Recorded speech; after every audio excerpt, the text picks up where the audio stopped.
Good morning, everyone, and thank you for joining us on Morning Markets. Today, I wanted to focus in on our favourite topic, or the topic of choice as it seems at the moment, that of inflation.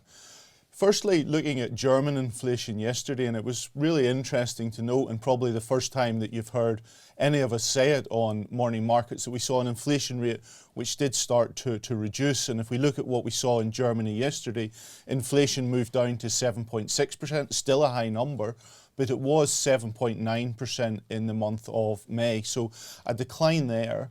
But why was that coming through? What was driving it? And I suppose it highlights the difference in policy responses. The expectation that central banks will be able to bring down inflation through raising interest rates. In Germany, we also saw the contribution that governments are able to make to that. So at the beginning of June in Germany, we saw quite significant reductions on taxation, on petrol and on diesel, and then we also saw subsidised rail fares as well, and that has made a big difference to German inflation. It just highlights that there will be a role to play for government policy as well as monetary policy from central banks.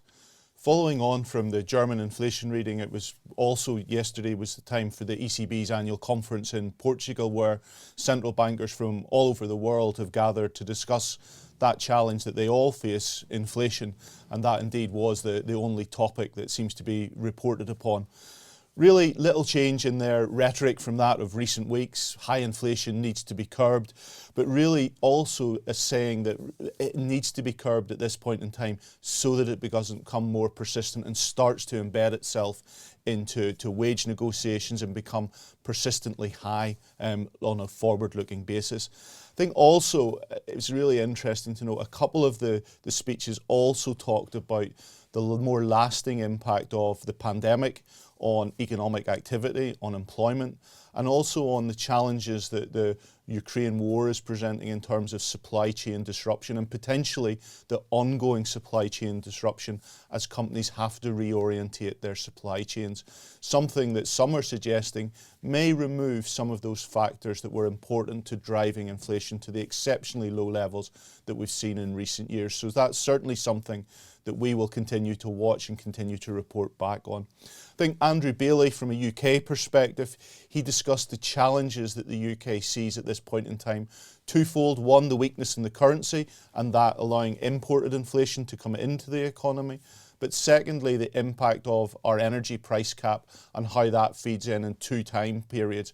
The beginning of the year, as we've already seen, but then the second price cap rise that will come through towards the end of the year, which will then have an impact on the inflation rate as well.